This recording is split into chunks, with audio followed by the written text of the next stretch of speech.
Obrigado pela sua audiência. Está começando o programa Em Discussão Saúde. Hoje vamos falar sobre hábitos alimentares e suas consequências para o corpo e a mente. Você sabe o que são crenças limitantes que dificultam o seu emagrecimento? Síndrome metabólica. Muitos têm e nem sabem. De que maneira a alimentação pode interferir em nossa espiritualidade? E para que você possa degustar todos esses assuntos muito interessantes, contamos com um time de primeira. Dr. Bruno Bindi, médico cirurgião do aparelho digestivo e membro da equipe de transplante hepático do Hospital Israelita Albert Einstein. Dr. Leonardo Lourenço, médico neurocirurgião formado pelo Hospital das Clínicas da USP. E a doutora Mônica Sinforoso, nutricionista e terapeuta holística. Sejam todos muito bem-vindos, muito obrigado. E eu não poderia começar falando sobre esse tema tão importante ou sobre esses assuntos tão importantes sem citar uma fonte aqui do IBGE em relação à obesidade. As pesquisas indicam que há cerca de 17 milhões de obesos no Brasil, que representa quase 10% da população. Qual é a sua visão em relação a esse pensamento importante? Mente, corpo e também espírito, alimentação. Mente, corpo e espírito. Né? Eu vou aproveitar então agora para puxar a sardinha para o meu lado, né?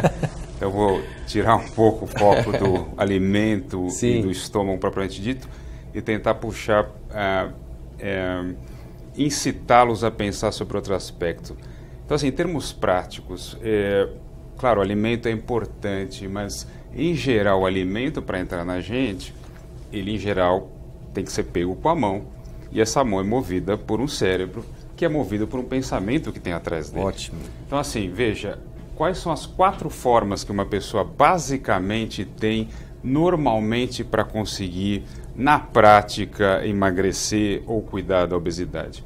Então, ou ela faz uma dieta bem rígida, rigorosa e regrada, ou ela faz uma atividade física também coordenada, controlada e regular, ou ela toma remédios para inibir o apetite ou para tentar acelerar o metabolismo e queimar mais energia, ou ela pode, por exemplo, fazer um procedimento cirúrgico, como aqueles que reduzem o estômago para conseguir emagrecer. Mas veja você, se eu paro de fazer a dieta rigorosa, eu volto a engordar. Eu posso correr uma maratona por dia, mas se eu parar a atividade física, eu vou voltar a engordar.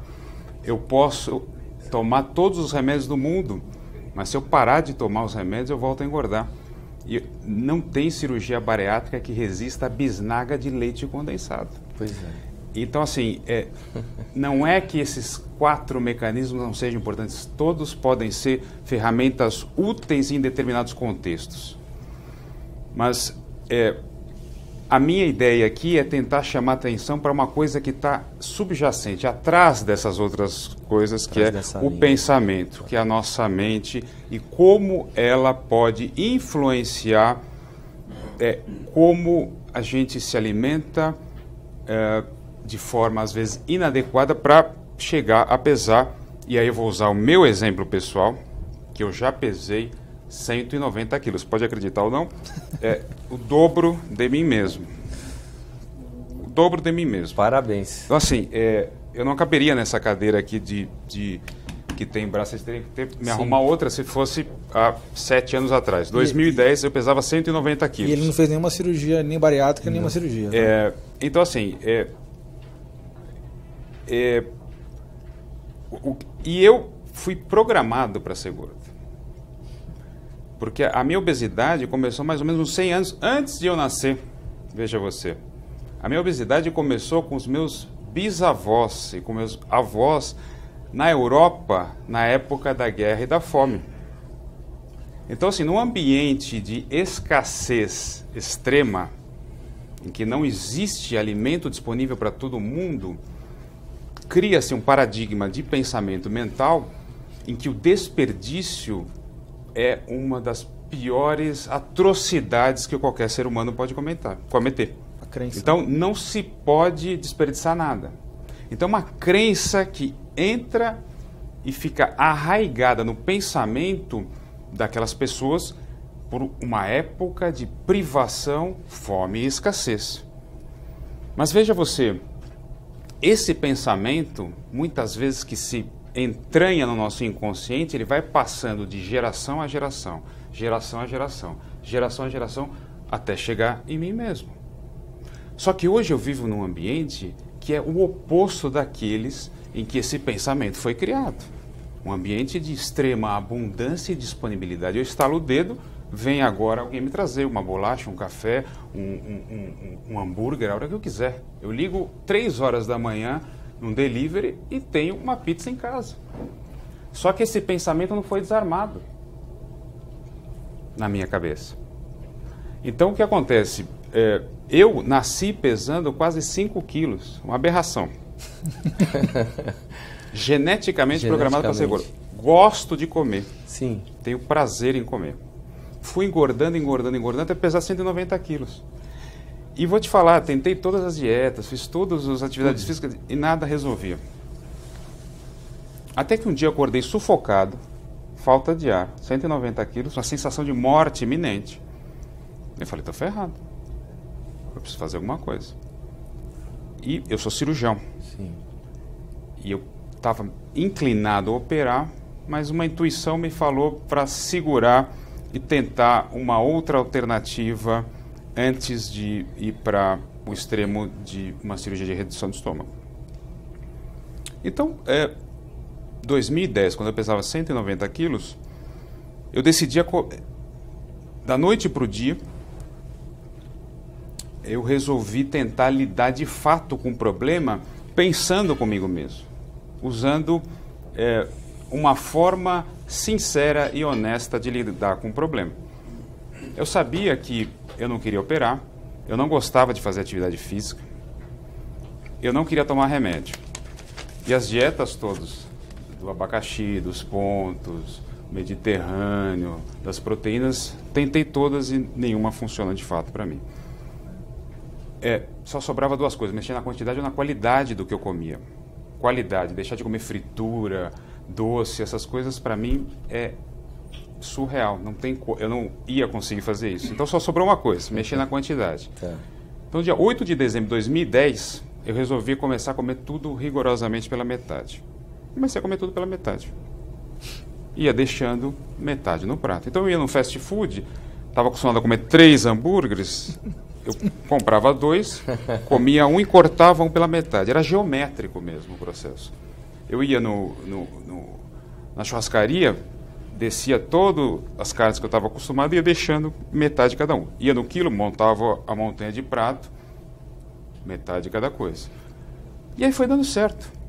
Eu acabei emagrecendo. Claro, toda mudança de padrão alimentar acaba dando resultado, mas esse deu um resultado definitivo. Eu estou assim agora, nesse exato momento, vindo desse processo.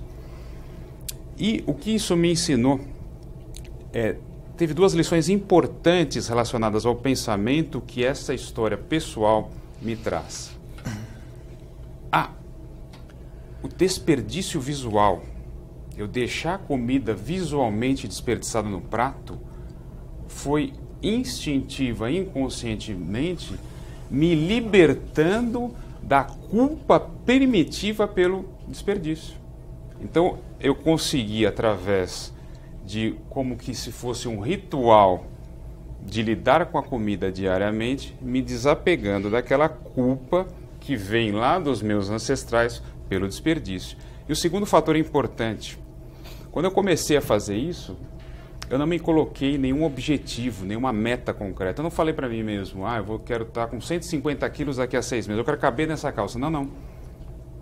Eu deixei em aberto o processo. Eu me preocupei em fazer, nesse exato momento, agora, o que é melhor que eu posso fazer para lidar com essa situação. E essa questão de meta, ter um objetivo muito cristalizado na cabeça, é uma coisa muito temerária. Porque quando você tem uma meta, um objetivo muito cristalizado na sua cabeça, você fica com o seu pensamento tão ligado naquela imagem, naquela meta, que você fica vítima de 2 circunstâncias nocivas. Uma delas, se eu não atinjo a meta no grau ou no prazo que eu me pus, eu me frustro. Ou o que é pior, mesmo que eu atinja essa meta, esse objetivo, aquele castelo mental que ficou me tomando grande parte do meu cérebro pode desabar e eu volto a engordar. Ou aquele objetivo perde o sentido e eu fico meio perdido. Então, fazer o melhor possível naquele momento e me desapegar da culpa foram as duas grandes chaves que me ajudaram a me curar da obesidade de uma forma não convencional, por assim dizer. E aí que eu quero... Por isso que eu usei meu exemplo pessoal, para ver o que tem de modelo mental Sim. que pode nos afetar diretamente em termos alimentares e como isso pode danificar a nossa saúde na obesidade, por exemplo. Isso é um exemplo bem claro, né? Bem importante de crenças limitantes. Né? Mas eu acho que nós falamos também sobre aquilo que nós estávamos conversando, que era sobre o mindset, né? Que é uma configuração da mente. Acho que tem muito disso nesse teu processo muito particular. Sim. Qual a importância desse fator da configuração da mente em relação à alimentação? É fundamental. Veja você... para dar um exemplo de como o modelo mental é tão importante na nossa prática alimentar, eu vou citar um exemplo. Eu estou lá com 190 quilos e eu me olho no espelho e falo, não estou tão mal assim. Eu tenho uma sensação que eu não estou tão gordo quanto eu imagino. A gente chama isso, o nome técnico disso chama-se...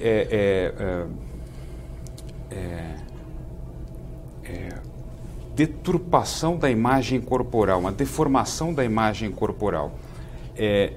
E que acontece, por exemplo, em quem tem anorexia nervosa, que é um transtorno alimentar de raiz psiquiátrica e emocional, em que o indivíduo, mesmo estando caquético, esquálido, ele não quer se alimentar porque ele se olha no espelho e ele não se vê esquelético daquele jeito. Então, a nossa própria mente, muitas vezes, nos sabota, criando uma ilusão mental que dificulta cada vez mais a gente ir por um caminho mais saudável. E se você não desarmar, então, essa raiz desse modelo mental primordial que aprisiona o seu próprio cérebro nisso, os outros mecanismos vão ser... menos eficazes em fazer isso por você, se você não revisitar a si mesmo o que te aprisiona dentro do seu próprio pensamento, o que limita a sua vida, no caso, em termos alimentares. É um pensamento sabotador, de verdade. Com certeza. O primeiro bloco já foi, gente. O papo está muito interessante, está muito gostoso. A gente tem muito mais ainda para discutir no segundo bloco. Ô, Leonardo, prazer de comer.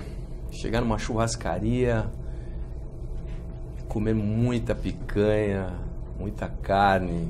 Quer dizer, o prazer de comer não se aplica somente na carne, mas aqui nós iniciamos falando da carne vermelha. Tem os benefícios, mas também tem as coisas ruins que nos ocasionam também, né? Seria a simbologia da comida? Qual a sua visão em relação a esse prazer de comer? Isso é um assunto extremamente importante ser tratado, porque... O prazer, ele ativa neurotransmissores do nosso cérebro, a serotonina, a dopamina, e ele serve um pouco como um entorpecimento da nossa mente. Ele serve para deixar a gente um pouco, às vezes, letárgico, para não lidar com a raiz oculta que às vezes tem como uma... oportunidade para, se a gente puxar o fio da meada, chegar ao modelo mental que nos aprisiona e nos faz agir muitas vezes de forma compulsiva, sem saber por que está fazendo. Então, essa questão do simbolismo do alimento é muito importante. Veja você, há famílias em que a comida é um símbolo levado a um patamar de valor tão alto que você deixar a comida no prato é que nem você está apontando um revólver na cabeça do cozinheiro ou matando uma criança na África. Esse tipo de pensamento familiar, social, entra no inconsciente do indivíduo e cria um mecanismo de compulsão pelo alimento que ele muitas vezes nem percebe que ele está refém disso.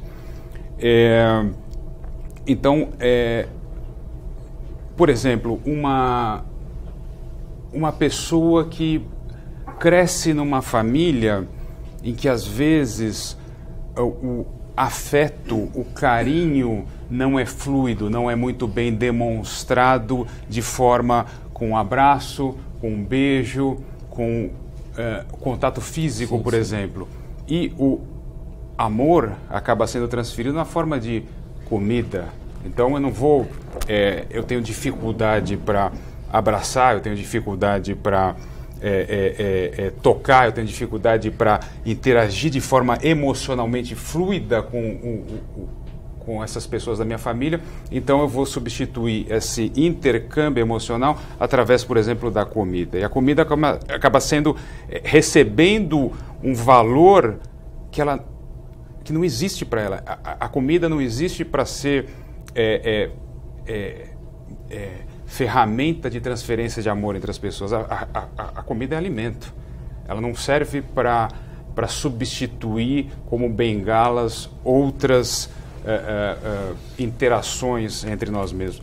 Então, há situações que, por exemplo, a obesidade pode simbolicamente ser desenvolvida para representar, por exemplo, no adulto, como este amor está tão ligado na minha mente à comida, eu passo a tentar buscar um carinho, um afeto na comida que eu não tive fluidamente quando eu era criança. Sim. Só que se eu não entender que eu estou preso a esse modelo mental, todas as outras ferramentas vão ficar um pouco deficitárias se esse modelo mental que está enraizado no meu inconsciente não for desprogramado. Isso é muito importante. Então, esse simbolismo da comida, qual o valor que eu estou dando para a comida é extremamente importante de ser pensado em cada indivíduo.